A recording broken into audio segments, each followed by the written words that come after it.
चलନ୍ତୁ ଦେଖିବା ରାମକୋସିସ୍ ଷ୍ଟକ୍ର analysis.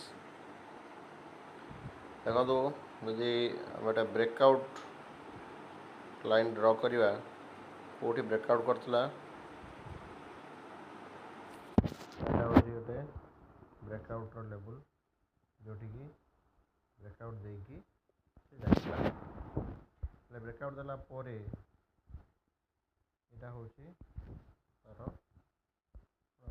Resistance ଲେବୁଲ୍କୁ brake କରିଥିଲା, brake କରିକି ଗୋଟେ ସପୋର୍ଟ ତିଆରି କରିଥିଲା। ଆଉ ତା ଉପରେ ବି ଗୋଟେ ରେଜିଷ୍ଟାନ୍ସ ଥିଲା ଏଠି, ସେଇଟାକୁ ବି ବ୍ରେକ୍ କରିକି ଚ୍ୟାଲେଞ୍ଜ କରିଥିଲା। ଦେଖନ୍ତୁ ଚ୍ୟାଲେଞ୍ଜ କଲା, ତାପରେ ପୁଣି ଆଉ ଥରେ ରିଟେଷ୍ଟ କରିକି ତାପରେ ଏଇଟାକୁ ସପୋର୍ଟ କଲା, ତାପରେ ଗଲା। ହଁ, ନୋ ଡାଉଟ୍ ଏଠି ଏଇଟା ଗୋଟେ ଛୋଟ ସପୋର୍ଟ ତିଆରି କରିଛି, ଏଇଠି ଗୋଟେ ସପୋର୍ଟ କରିଛି।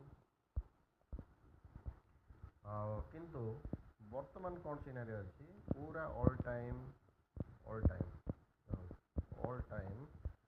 ହାଇରେ ଅଛି, ଅଲ୍ ଟାଇମ୍ରେ ହାଇରେ ଅଛି। ଆଉ କ'ଣ କରିଛି, ଅଲ୍ ଟାଇମ୍ ହାଇରେ ଇନଭର୍ଟେଡ୍ ହ୍ୟାମର୍ କ୍ୟାଣ୍ଡେଲ୍ କରିଛି। ଇନଭର୍ଟେଡ୍ ହ୍ୟାମର୍ ମାନେ ଉପରେ selling pressure is very high. ଆଉ ଆମେ ଦେଖନ୍ତୁ କ'ଣ ଅଛି ବର୍ତ୍ତମାନ ପାଇଁ, ADX 45 ଉପରେ ଅଛି, ମାନେ ଭେରି ମଚ୍ ମ୍ୟାଚିଓର୍ଡ। ଆଉ ଯଦି ୱିକଲି ଆମେ ଦେଖିବା, ADX ବି ବହୁତ ଉପରେ ଅଛି, ମାନେ 33। ଆଉ RSI ଦେଖନ୍ତୁ 79ରେ ଅଛି। ଆଉ ମନ୍ଥଲି ଯଦି ଦେଖିବା,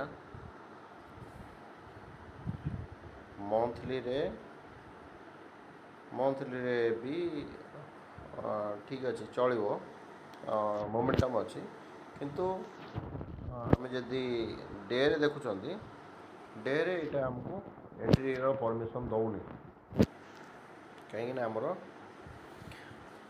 ADX ଅପ୍ଟିକ୍ ନାହିଁ, ADX ବହୁତ ଉପରେ ଅଛି, ଭେରି ମଚ୍ ମ୍ୟାଚିଓର୍ଡ ଅଛି। ଆଉ ଏଇଟା ରିଟ୍ରେସମେଣ୍ଟ ହେବାକୁ 570 ପର୍ଯ୍ୟନ୍ତ ପଳେଇ ଆସିପାରେ, 570 କିମ୍ବା 580 ପର୍ଯ୍ୟନ୍ତ ପଳେଇ ଆସିପାରେ, ଯେଉଁଟାକି 625ରେ ଅଛି।